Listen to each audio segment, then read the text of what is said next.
Fala, paz, tudo bem? Muito prazer, meu nome é Daniel e eu e a minha esposa nós temos um ministério chamado Família de Trigo, onde tentamos ajudar a comunidade de educação domiciliar através de materiais e recursos. Eu queria encorajar vocês, você pai, que está lidando dia após dia, após dia, após dia, com as tarefas de pai. E essas tarefas são coisas que sugam a nossa energia, de certa maneira, sugam a nossa alegria, no sentido que é gasto, a gente acaba gastando a energia que nós temos, a alegria que nós temos nas tarefas, e chegamos no final do dia bastante cansados para dormir e no outro dia começar tudo de novo, né? Esse é o papel de um pai. E eu queria encorajá-los, porque eu tenho 4 lindos filhos, Deus foi generoso para comigo e a minha esposa, e eu sei o quanto é proveitoso, o quanto é bom ser pai, e o quanto também gasta, né? Gasta as nossas energias, as nossas forças. E eu queria te encorajar nisso. Queria que você pensasse assim, que as tarefas de pai, eles podem ser divididos, as tarefas serem divididas entre 2 categorias. A primeira talvez seria tudo aquilo que cabe em uma planilha de Excel. Então, por exemplo, o seu trabalho com o orçamento familiar, o planejamento de viagens, das férias, datas especiais. Se você vai investir nisso ou naquilo, qual é o escopo das tarefas educacionais em casa, né? Tudo isso pode ser organizado em um calendário ou numa planilha. Mas tem certas coisas que não podem ser categorizadas, não cabem em uma planilha. Por exemplo, o nosso Deus Criador nos chama a amar as nossas esposas. Como é que você mede, como é que você quantifica o seu amor para com a sua esposa? Para saber se já é o suficiente, se passou dos limites, se é muito pouco. Como é que você quantifica isso? É uma vida que a gente doa de nós mesmos, mas não cabe numa planilha. No mesmo sentido, o nosso Salvador nos chama a perdoar uns aos outros. E claro, não tem como você quantificar o perdão. Da mesma maneira, há outras virtudes cristãs, o que fé não pode ser quantificada, dedicação e tudo mais. Entende? E eu queria sugerir aqui, para a sua consideração e o seu encorajamento, que a nossa tarefa como pais lida com um aspecto da eternidade dos nossos filhos. E esta eternidade não cabe em uma planilha de Excel. Ou seja, sabemos que estamos investindo muito nos nossos filhos, em questão não só financeiro, mas tempo, dedicação, esforço, oração, instrução. Sabemos o quanto estamos investindo em nossos filhos. Mas o retorno é um retorno que não pode ser medido. É um retorno, são frutos eternos. E a eternidade não se mede. Aliás, eu até tentei criar aqui uma definição de eternidade. Criei aqui uma frase bastante simples. A eternidade seria a distância entre aqui, o agora e a presença de Deus. E a presença de Deus é eterna, logo a distância entre aqui, agora e a presença de Deus seria a eternidade. Mas não se mede a eternidade. Nós medimos segundos, nós medimos horas, dias, décadas, séculos, mas chega a patamar da divindade de Deus e não temos mais como medir aquilo que a própria imaginação divina, né, criou. Por que eu toco nesse assunto? Porque eu quero te encorajar, certo? E por que isso deve nos encorajar?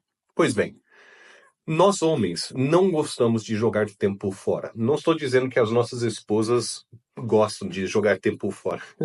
Mas eu sei que nós homens a gente não curte investir tempo e investir suor, investir esforço numa coisa que não tenha algum tipo de fruto ou benefício.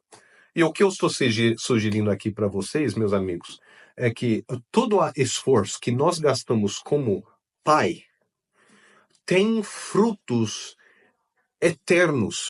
Não somente tem consequências e frutos nesta vida, como também na vida por vir.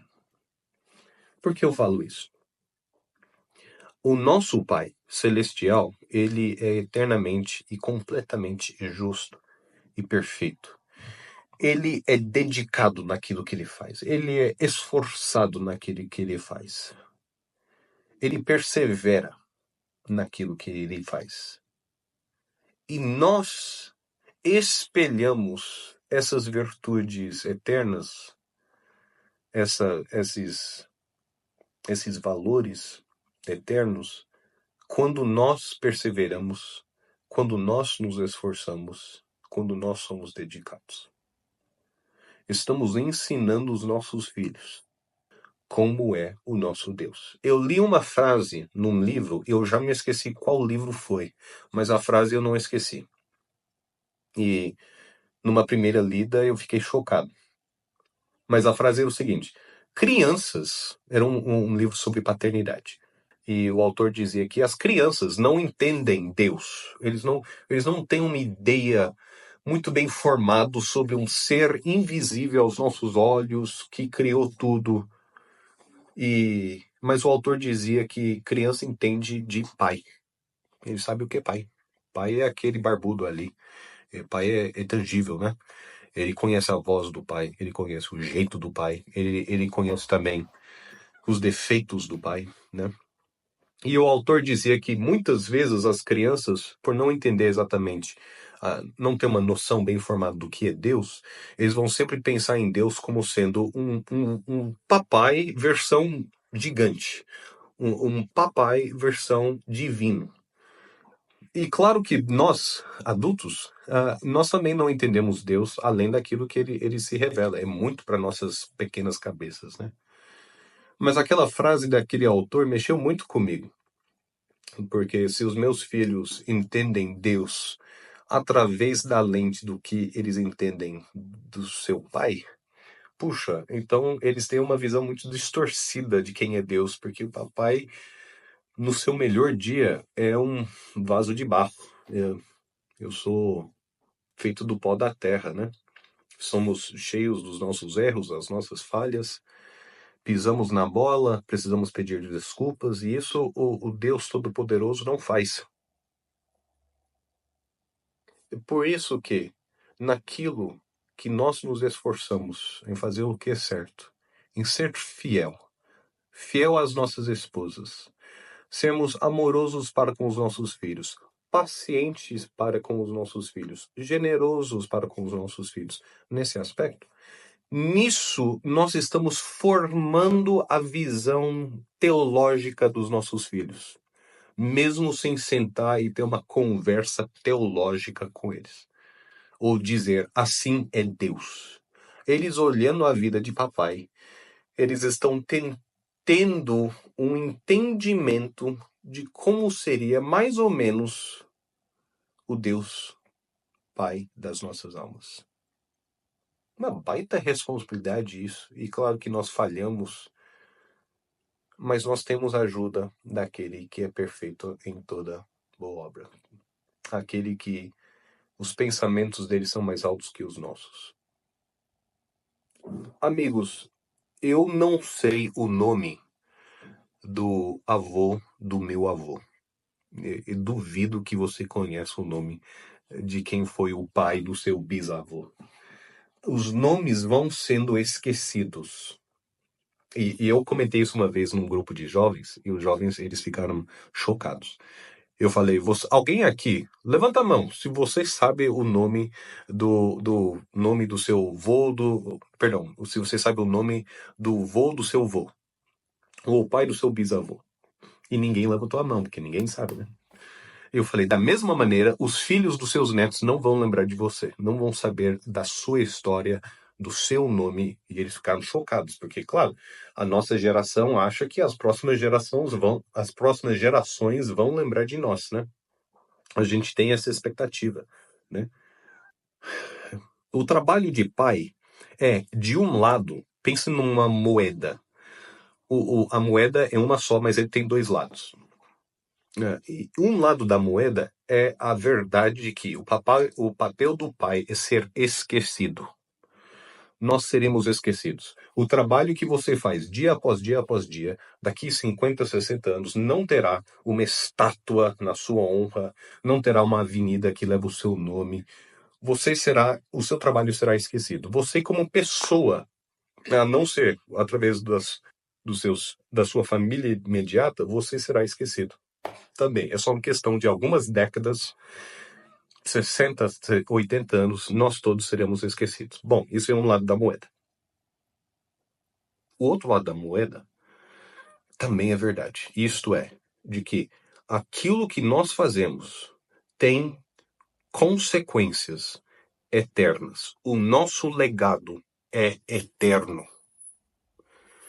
Porque as vidas que nós estamos instruindo, o carinho que nós estamos mostrando para os nossos filhos, não é um investimento que tem uma data de expiração, um fim.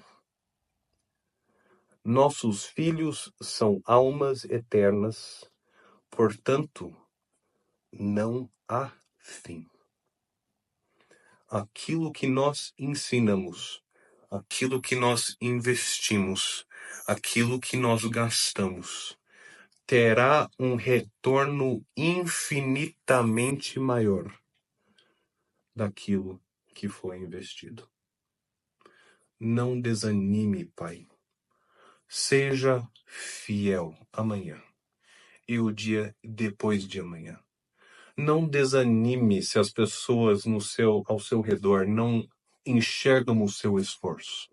Você está deixando uma impressão, no bom sentido, uma impressão numa alma eterna.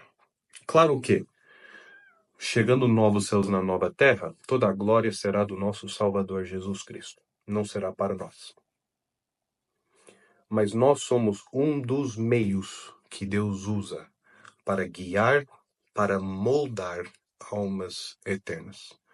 Seja fiel, seja paciente, seja justo, seja honesto, seja um seguidor de Jesus Cristo.